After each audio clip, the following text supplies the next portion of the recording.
नमस्कार दोस्तों, मेरा नाम है किशन तिवारी और पिछले 3-4 दिनों से लगातार एक चीज़ के बारे में फ़ोन आ रहा है कि स्क्रूटनी वाले फॉर्म में क्या करें, डिटेल एप्लीकेशन फॉर्म में क्या करें, अटेस्टेशन वाले में क्या भरें, इस वाले कॉलम में क्या आएगा। मैंने देखा कि मैं खुद का जो मेरा फॉर्म भरा हुआ है मैं खुद ही डाल देता हूँ, उसको एक्सप्लेन भी कर देता हूँ। वैसे तो बहुत ज़्यादा इसमें कोई मैकेनिक्स नहीं है, इजी फॉर्म है, लेकिन फिर भी अपन इसको देख लेते हैं। कुछ कुछ चीज़ों का ध्यान इसमें बेसिक रखना है, अपने को नहीं पता होता कि कहाँ क्रॉस करना है, कहाँ क्या लिखना है, लेकिन मेरा खुद का जो हाथों से भरा हुआ है वो फॉर्म मैं आपको आज दिखा देता हूँ। उसमें किस तरह से ये चीज़ें रहेगी वो सारी चीज़ बताता हूँ। देखो, सबसे पहले तो जो फॉर्म है वो जो डाउनलोड करना है अपने को, वो सबसे लेटेस्ट होना चाहिए। सबसे लेटेस्ट का मतलब है कि वो 8 अगस्त 2024 के आरपीएससी में जो अपलोड हो रखा है वो वाला होना चाहिए। पहली चीज़ तो जैसे ही आप फॉर्म भरने स्टार्ट करोगे तो एक चीज़ ये ध्यान रखनी है, कोई भी प्रकार की इसमें काटा पीटी नहीं होगी। अपन इसमें मार्कर यूज़ नहीं कर सकते, अपनी ही राइटिंग में इसको भरना है। किसी पड़ोसी की राइटिंग अच्छी हो उससे नहीं भरवाना है। आजकल इस चीज़ के बारे में भी बहुत ज़्यादा ध्यान रखा जाता है। उसके अलावा अपने को जब भी इस फॉर्म को भरने बैठे तसल्ली से अपने डॉक्यूमेंट सारे खोल लें, फिर एक एक चीज़ को तसल्ली से भरें। सबसे पहले देखो, आप फॉर्म खोलोगे तो आपके सामने ऐसा होगा। सबसे पहले आपकी यहां पे आ जाएगी फोटो, यहां फोटो आ जाएगी आपकी नवीनतम फोटो, या जो आपने एग्जाम के समय लगाई है, जो भी नवीनतम है वो लगा दोगे और उस पे क्रॉस साइन करोगे, जो आधा इधर की तरफ और आधा फोटो पे आ जाएगा। उसके बाद में जैसे ही ये देखो ऊपर की तरफ जो खाली चीजें छोड़ रखी है, कार्यालय प्रविष्टि, ये कार्यालय वहां भरना है कि खुद जो फॉर्म को रिसीव करेंगे वो भरेंगे कि आवेदन कब मिला हमको और प्राप्ति क्रमांक कितने। और जो भी बच्चे वहां जमा करवाने जा रहे हैं वो इस चीज को लेना नहीं भूले, प्राप्ति क्रमांक वहां से लेकर आए। खुदा न खास्ता अगर बाद में ये रहे कि नहीं सर आपने जमा ही नहीं करवाया, तो आपके पास ये प्राप्ति क्रमांक रहेगा कि मैंने इस दिन फॉर्म जमा करवाया था। उसके बाद में जैसे अपन आगे चलते हैं, सबसे पहले आपका रोल नंबर, तो मैंने सिक्योरिटी रीजन से ये देखो ये है रोल नंबर। उसके बाद में आपके पूरे एप्लीकेशन नंबर आ जाएंगे, ये अपने को खाली छोड़ना है। और यहां पे जो आपने ऑनलाइन रिसिप्ट कटवाई है, जो 50 रुपए की रिसिप्ट है, और आप जैसे भी नेट बैंकिंग यूज करोगे, आपको क्या करना है, इसको कटवाने के लिए एसएसओ पे से जाओगे। एसएसओ पे जाने के बाद में आपको रिक्रूटमेंट पोर्टल पे ऑफलाइन सर्विसेज करके मिलेगा, वहां जाना है, अपनी असिस्टेंट प्रोफेसर की 2023 की जो भर्ती है वो एक्सेप्ट करनी है। जैसे ही एक्सेप्ट करोगे वो अपने आप पीटीआई वहां आ जाएगा, क्योंकि अभी इसका स्क्रूटनी फॉर्म खुला हुआ है और आपने अपने उससे एसएसओ से फॉर्म भरा हुआ है, तो वो रोल नंबर सहित आ जाएगा। इसको आप एसएसओ के माध्यम से कटवा लीजिए, 60 रुपए का ये होगा। इसके 2 प्रिंट भी ले लीजिए, 2 प्रिंट भी इनके साथ अटैच करने, और जो उसमें रिसिप्ट के नंबर होंगे वो रिसिप्ट के जो 4-5 नंबर की जो रिसिप्ट होती है उसको अपने को यहां भरना है। जैसे ही भर देंगे अपन आगे चलेंगे। अब फिर सवाल आता है कि सर बहुत बड़ा इसमें अपने नंबर है विज्ञापन की, वो तो देखो सबसे पहले वो क्या करना है, आपको 06 परीक्षा librarian PTI and assistant professor, मतलब एपी होम साइंस, फिर जो नीचे जगह बची हुई थी कॉलेज एजुकेशन /RPSC/EP 2023-24, ये हो जाएगा। अपना फिजिकल टीचर का जो पद कोड है वो है 02। साथ में अपने को लिखना है फिजिकल ट्रेनिंग इंस्ट्रक्टर, यहां लिखना है, और विभाग का नाम है कॉलेज एजुकेशन यानी कॉलेज शिक्षा। जैसे अपन आगे जाएंगे, आपकी श्रेणी है, आरक्षण आप किस श्रेणी के आते हो। जैसे मान लो मैं AWS में आता हूं तो मैंने AWS को टिक कर दिया, बाकी मेरे लिए ये सब ये क्रॉस हो जाएंगे। जैसे ये क्रॉस हो जाएंगे, आगे आपको क्या लिखना है, आपका राज्य राजस्थान हो जाएगा, जो भी आपका जिला हो वो लिख दो, तहसील लिख दो और आपका गांव लिख दो अन्य टिप्पणी में। उसके बाद में यहां है अतिरिक्त श्रेणी, विशेष श्रेणी के वालों को ही करना ही है। जैसे महिला है तो वो टिक कर देगी कि किस प्रकार की महिला है, वो विधवा है, अविवाहिता है, विवाहिता है, डिवोर्स वाली है। कोई निशक्त जन है या दिव्यांग श्रेणी के, वो अपनी श्रेणी में टिक कर लोगे। भूतपूर्व श्रेणी अपनी श्रेणी में टिक कर लोगे। अगर कोई उत्कृष्ट खिलाड़ी है, एनसीसी वाला है, वो अपनी में श्रेणी में टिक कर लेगा। यहां तक कोई दिक्कत नहीं। उसके बाद है विभाग का नाम। अगर मान लो पहले से कोई कर्मचारी है, सेवारत कर्मचारी है, तो अपने विभाग का, देखो सबसे पहले राज्य सेवा में है, वो राज्य सेवा में कर लो। विभाग का नाम क्या हो जाएगा कि जो शिक्षा विभाग में वो शिक्षा लिख देंगे, कोई चिकित्सा हो तो चिकित्सा, पद जो भी आपका है वो यहाँ पे लिख दोगे। बाकी चीजों के लिए आप क्या कर दोगे, क्रॉस इसको कर दोगे, यहां तक भी कोई दिक्कत नहीं। उसके बाद में आपका नाम है, उसके बाद में आपका फादर्स नेम, मदर्स नेम, ये सारा भर लोगे। आपकी डेट ऑफ बर्थ और जो आपकी विज्ञप्ति की दिनांक थी और उसमें दे रखा था 01/01/2024 को आप कितने साल के हो जाओगे, वो भी आपको लिखना है। उसके बाद में क्या करोगे, वैवाहिक वाली स्थिति में अगर अविवाहित हो तो अविवाहित पर टिक कर दो, और विवाहित हो तो ऐसे, तो विवाहित हो तो इधर कर लो। बाकी अगर आपका विवाह है तो यहां हाँ करके आपको डिटेल आगे देनी है कि जैसे आपका विवाह किससे हुआ, विवाह की तिथि क्या है, विवाह का कौन सी जगह पर विवाह हुआ है, विवाह का जो पंजीयन संख्या है वो क्या है, पंजीयन का स्थान कौन सा है कि कौन सी तहसील में, कौन से जिले में उसका पंजीयन हुआ, और पंजीयन का अधिकारी कौन है वो आ जाएगा। उसके बाद में अगर आपके है संतान है तो विवरण देना पड़ेगा, नहीं है तो नील कर देंगे। और यहां 2002 से पूर्व में भी 0, 2000 इसके हिसाब से कर लोगे। उसके बाद में आपको गांव, आपकी तहसील वगैरह और आपकी ईमेल आईडी, फोन नंबर यहां पे डालने दोनों जगह। ये है सबसे टेक्निकल चीजें जो आपको बहुत ध्यान से बननी है। सबसे पहले आपका मैट्रिक, जैसे आपकी आरबीएससी है तो आरबीएससी का है अजमेर, कब आपने की वो यहां लिख दोगे। कितने में से कितने नंबर आए, जैसे मान लो 10वीं में 600 में से इतने नंबर आए, इतनी परसेंट बनी। फर्स्ट ग्रेड ऑल सब्जेक्ट है, कोर्स की अवधि कितनी थी 1 साल, प्रयासों की संख्या मतलब प्रयासों की जो संख्या है वो भी कितनी है 1 साल। अपने को ये देखते रहना है। उसके बाद में अपन जैसे आगे चलेंगे, आपकी 12th आ जाएगी। 12th आपने कब की, कितने में से कितने नंबर आए, कितनी परसेंट बनी, वैसे करते रहेंगे। फिर बीए में आपको ऐच्छिक सब्जेक्ट भी आपको लिखने पड़ेंगे। फिर आपने जैसे यहाँ है सीधा, जैसे अपने नहीं है तो कोष्टक में यहाँ पे एमपीएड लिख दिया और कहाँ कहाँ से की वो सारी लिख दोगे। बीपीएड कहाँ कहाँ से हुई वो सारी चीज़ यहाँ लिख दोगे। फिर जिसके मान लो सेट है तो सेट करके यहाँ लिख दिया और पूरे सेट की जानकारी दे दिया। फिर एमफिल पीएचडी की जानकारी आपको दे देनी है। अगर अतिरिक्त आपके पास है और आपने फॉर्म में डाल रखा है तो फिर वास्तव में उसको अपने को लिखना पड़ेगा। और इसमें किसी भी प्रकार को आपको ये नहीं देखना है कि कोई भी जानकारी मैं छिपा लेता हूँ, छिपानी बिल्कुल नहीं है। इसका नाम है डिटेल्ड एप्लीकेशन फॉर्म। इसका मतलब आपको सारी ही जानकारी आपको बतानी पड़ेगी। इंटर्नशिप अपने लागू नहीं होती, जिसके भी लागू होती है वो यहाँ इंटर्नशिप का लिख देता है, बाकी अपने नोट ये करके अपन लिख देंगे। आप भी इस तरह से इसको कर सकते हैं। उसके बाद में अनुभव अपन ने चारों पे क्रॉस कर दिया। अब जैसे मान लो कोई अतिरिक्त श्रेणी में कोई पहले से शिक्षा विभाग किसी भी विभाग का कर्मचारी है तो वो क्या लिख देगा, जैसे अपना वो लिख देगा कि वो क्या है और उसका नियुक्ति अधिकारी कौन है, नियुक्ति उसकी कब हुई, पद छोड़ने की दिनांक तो निरंतर है, स्थायी है, स्थायी तो स्थायी है, कितने वेतनमान में, तो जैसे व्याख्याता का पद होता है L12, उसका कितना मूल वेतन होता है, मतलब कितना बेसिक पे होता है, वो लिख दिया अपन ने। ये हो, इन पे सब में अगर कोई आयु की छूट नहीं ली, अपने NA यह आ जाएगा, यहाँ पे भी NA आ जाएगा कि अपने को कोई भी परीक्षा में इतना ये नहीं हुआ। फिर अपन अपने साइन करके और यहाँ पे अपन ये सारी चीजें कर देंगे। उसके बाद में जैसे ही अपन आगे बढ़ते हैं,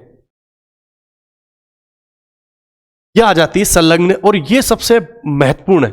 इसमें संलग्न सूची है, इसका मतलब इसमें फॉर्म अटेस्टेशन, जो अटेस्टेशन फॉर्म है, डिटेल एप्लीकेशन फॉर्म है, और फीस की रिसिप्ट के अलावा आपका आवेदन और एडमिट कार्ड के अलावा जो स्टार्ट करोगे 10वीं से, वो यहां से भरना स्टार्ट करोगे। सबसे पहले आपकी जैसे मैट्रिक हो गई, आपकी 10वीं हो गई, तो 10वीं की में आप जैसे जाओगे तो 10वीं की नीचे आता है रिजल्ट की डेट वो, और ऊपर ही ऊपर आएगा कि एसआर क्रमांक कितना है, कितने नंबर की वो मार्कशीट थी, वो संख्या अपने को यहां पे डालनी। ऐसे ही अपन इसकी डिग्री अपने साथ में ही थी तो अपन ने इसको डू कर दिया, भाई जो सेम चीज है। ऐसे ही अपन ने 12 कर लिया। अब देखो यहां आ जाएगी कुल पृष्ठ कितने हैं 1, और उसके बाद में संलग्न संख्या कितनी है 1।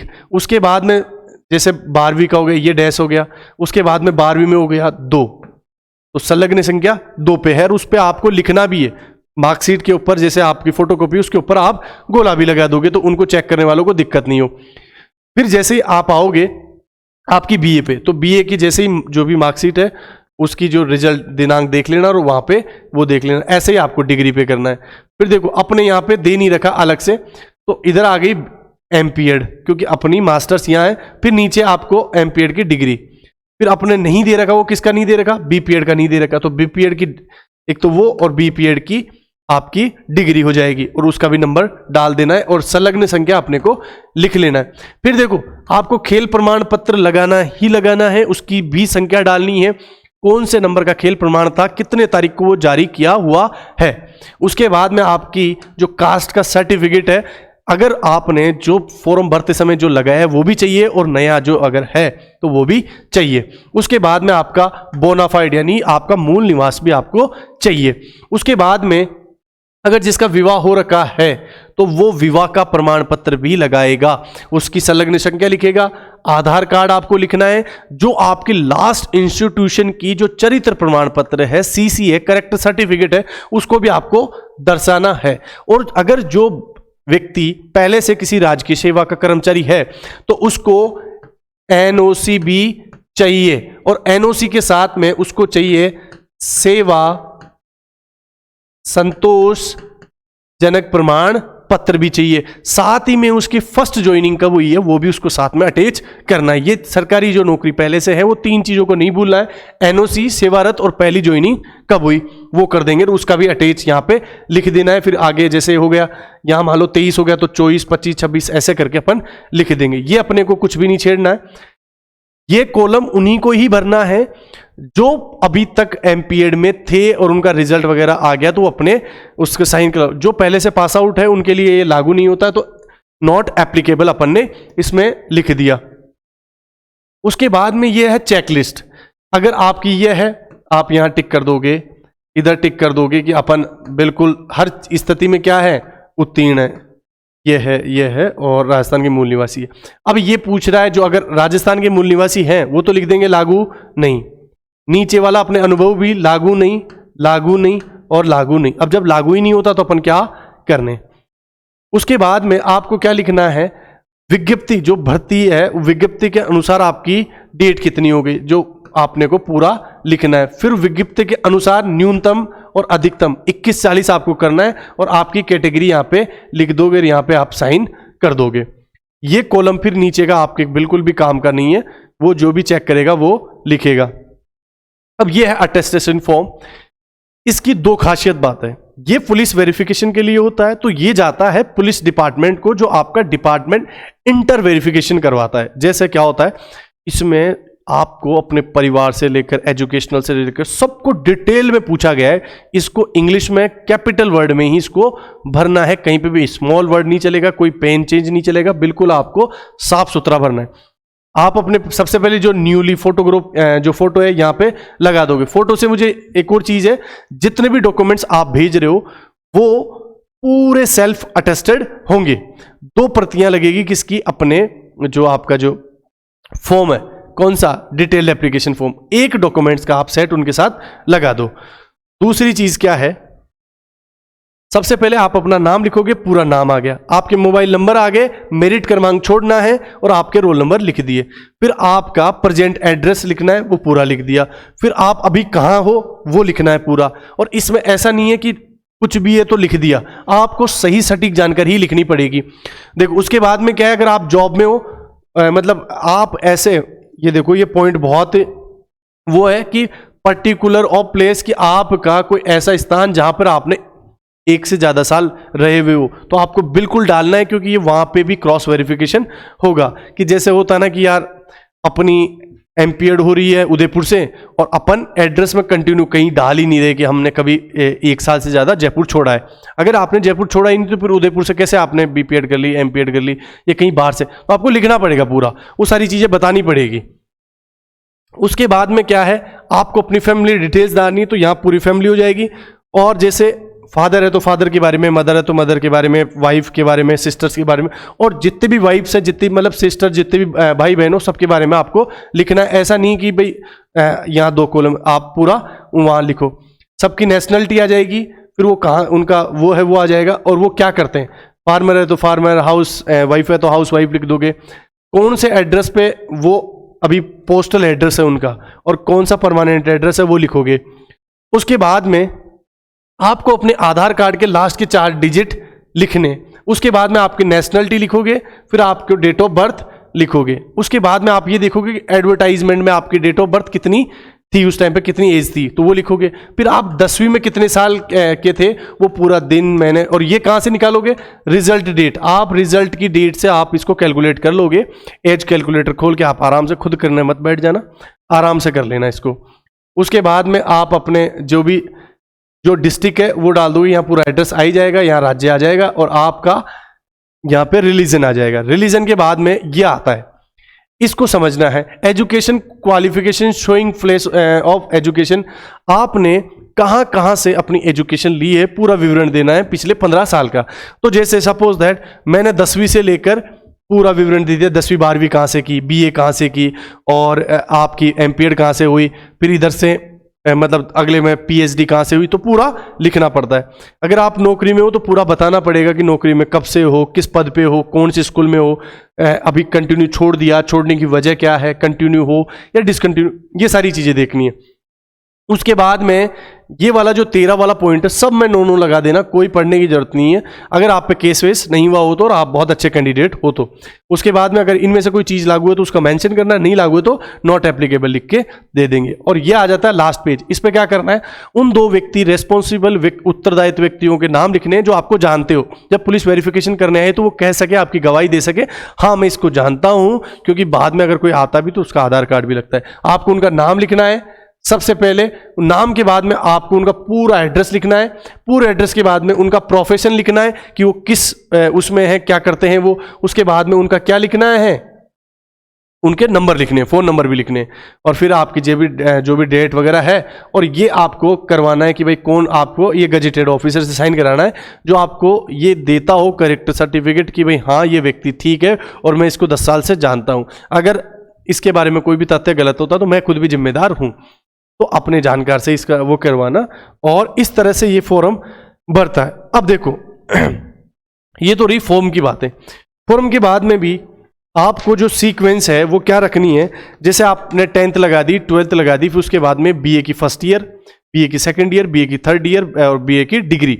उसके बाद में आप बीपीएड की फर्स्ट लगाओगे, बीपीएड की सेकंड लगाओगे, थर्ड सेमेस्टर लगाओगे, फोर्थ सेमेस्टर लगाओगे, फिर डिग्री लगाओगे। वैसे एमपीएड का पूरा करोगे। एमपीएड के बाद में आप क्या करोगे, एमपीएड की डिग्री लगाओगे, पीएचडी और शोध वगैरह किया हो तो शोध का भी पेपर लगाओगे जो आपको अच्छे से आता हो। उसके बाद में चलते हैं कि सर अभी जैसे अपने पास क्या होता है, अपने स्पोर्ट्स सर्टिफिकेट का भी होता है।